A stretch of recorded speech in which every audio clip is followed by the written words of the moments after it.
Tidak mau terlalu jauh, mohon maaf, ini bukan pribadi, tapi ini keterkaitan dengan jabatan presiden, dan jabatan presiden itu dalam prosesnya itu harus ada syarat-syarat yang dipenuhi, dan salah satu syaratnya itu memiliki ijazah setara dengan SMA atau sederajat, dan ini yang sedang dipersoalkan.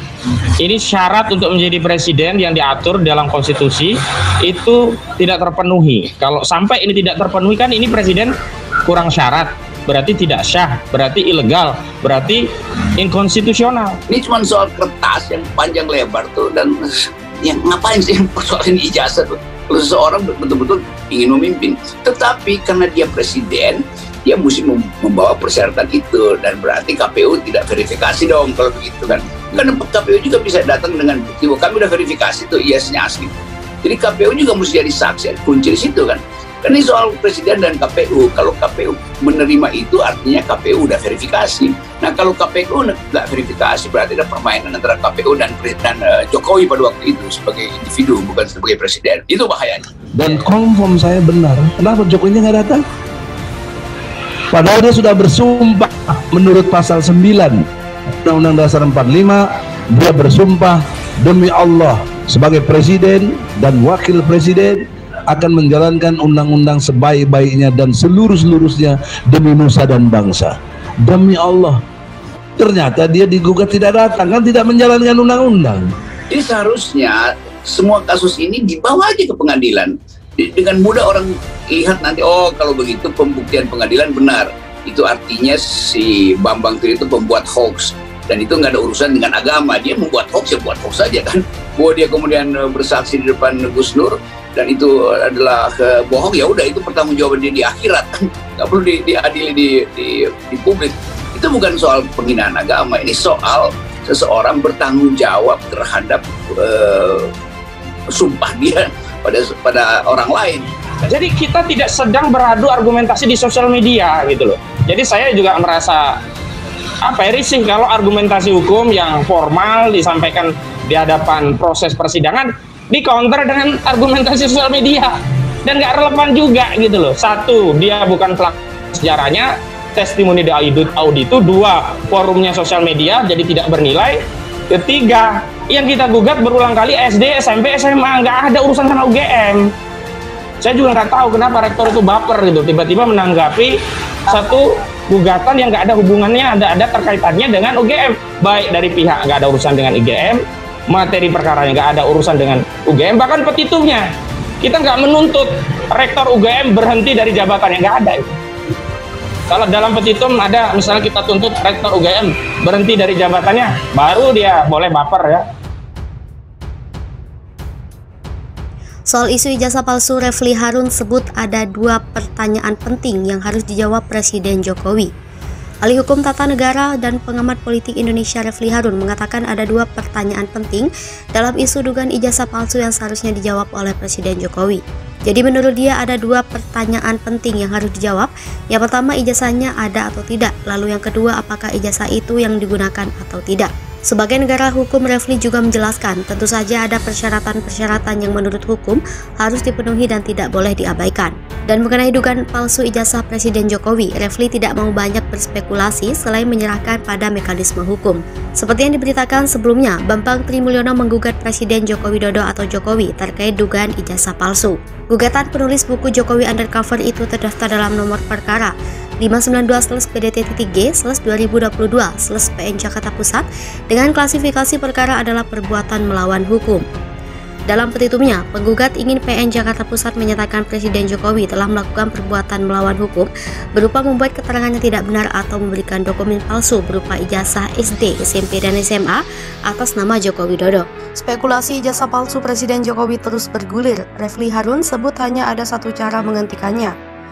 Ahli Hukum Tata Negara dan pengamat politik Indonesia Refli Harun menyebutkan hanya ada satu cara untuk menghentikan spekulasi terkait keaslian ijazah Presiden Jokowi. Diketahui sebelumnya, Bambang Trimulyono menggugat Presiden Joko Widodo atau Jokowi terkait dugaan ijazah palsu. Gugatan itu terdaftar dalam nomor perkara 592/PDT-G/2022/PN Jakarta Pusat dengan klasifikasi perkara adalah perbuatan melawan hukum. Dalam petitumnya, penggugat ingin PN Jakarta Pusat mengatakan Presiden Jokowi telah melakukan perbuatan melawan hukum berupa membuat keterangan yang tidak benar atau memberikan dokumen palsu berupa ijazah SD, SMP, dan SMA atas nama Joko Widodo. Sejauh ini pihak SMP dan pihak SMA Presiden Jokowi sudah membantah klaim Bambang tersebut. Tak hanya itu, menurut Refli semua kesaksian tersebut harus ditumpahkan bahkan di hadapan persidangan untuk meyakinkan majelis hakim soal keaslian ijazah tersebut. Artinya ini penyelesaian dari dua arah, yaitu dari pihak sekolah yang sudah membenarkan keaslian ijazah. Kalau Bapak Jokowi tidak sempat karena sibuk kepala negara yang luar biasa, boleh kasih kuasa, tapi tanda tangan basah. Menurutnya hal ini merupakan aturan hukum tanpa ada sedikit pun tendensi kepada Jokowi.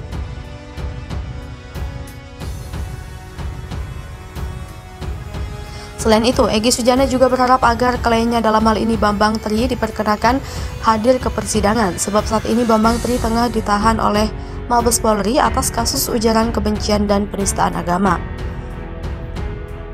Egy Sujana lantas mengutip tentang peraturan Mahkamah Agung nomor 1 tahun 1956.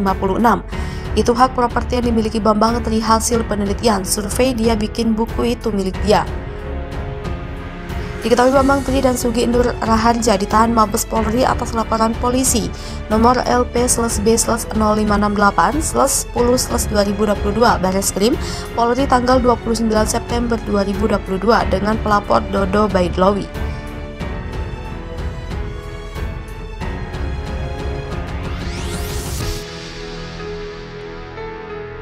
Bambang Tri Mulyono menjabarkan dugaannya terkait ijazah Jokowi. Ia bahkan membawa seorang saksi. Terhadap Gus Dur dan Bambang disangkakan pasal 156A huruf A KUHP tentang penistaan agama, pasal 45A ayat 2 J pasal 28 ayat 2 Undang-Undang nomor 11 tahun 2008 tentang informasi dan transaksi elektronik tentang ujaran kebencian berdasarkan suku, ras, agama, dan antar golongan. Subsidiar pasal 14 ayat 1 ayat 2 Undang-Undang Republik Indonesia nomor 1 tahun 1946 tentang peraturan hukum pidana terkait penyebaran pemberitaan bohong sehingga menimbulkan keonaran di masyarakat.